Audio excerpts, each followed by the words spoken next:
Okay, very briefly. Um,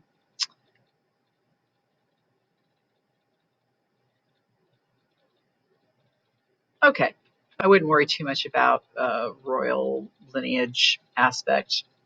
I would just think about this as an image of asserting Umayyad legitimacy and power. Um, so another of the medallions, we have two falconers. A falconer is a guy who is has a falcon, and falcons go out and hunt for you. And these falconers are collecting falcon eggs, I guess, so they can raise the falcons, hand raise the falcons themselves. If you let the mother falcon raise her own babies, they won't do what you want them to, right? So going and collecting eggs there. And they are being bitten by dogs, which is kind of interesting. In some ways, this reminds me of, I want you to think about what this reminds you of. There are some ways in which this reminds me of the Ludovisi sarcophagus, some ways in which it reminds me of, because of the crowdedness of great altar of Zeus and Athena. I feel like there's something else that I'm leaving something out of. I don't know what it is, but this is definitely strongly medieval. And when we look at some more pieces, specifically the tympanum from the Church of San Foy, you'll understand what I mean by that. So medieval work tends to be very kind of crowded. Let's stuff everything in that we possibly can.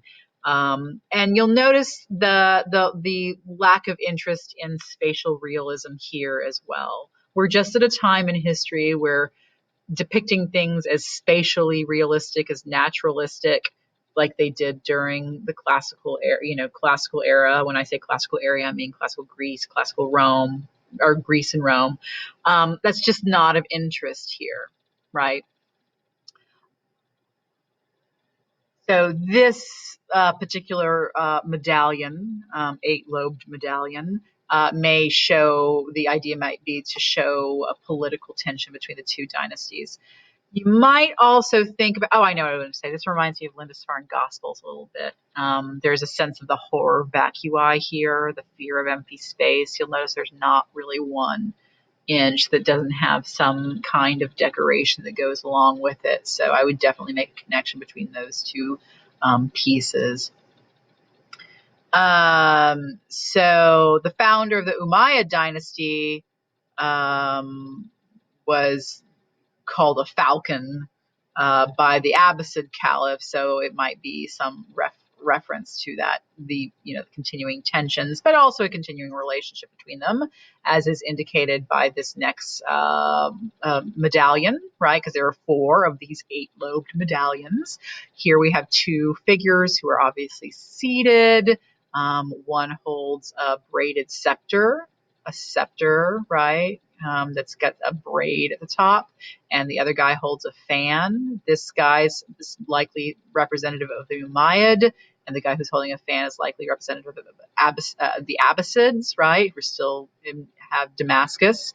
We have a lute player.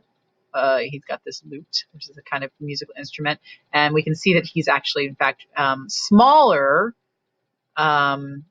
Even though these guys are shorter because they're sitting, and they fit very neatly, very nicely into the curves of the lobes here, right? We know if they stood up, they'd be much taller. So maybe this is some kind of peace ceremony. Who knows?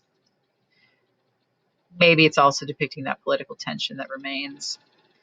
The other lobe, 2 men on horseback picking dates. Like, why is that a big deal? Well, where dates don't naturally grow in Spain, where do dates naturally grow would be in Damascus. So this is going to be maybe a suggestion of the longing for the homelands, right, that now belong to the Abbasids.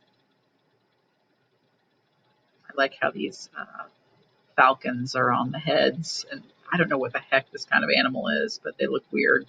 This is typical medieval, maybe some weird looking animals that are kind of unidentifiable. So maybe the suggestion is we'll get those lands back in Damascus. We'll get those lands back one day. It's a longing for that lost homeland. Lid at the top, or the image at the top. We have another lobed medallion. The four big ones I've already gone over, but we can see we have another multi-lobed medallion here. But the important ones I've gone over. Every single inch or millimeter seems to be covered, right? No negative space, basically. All right. Almagira ends up getting murdered. I don't remember the story about this. I think he gets murdered by maybe another brother or something like that. I can't recall. But tragic ending for Almagira. All right. Thanks very much.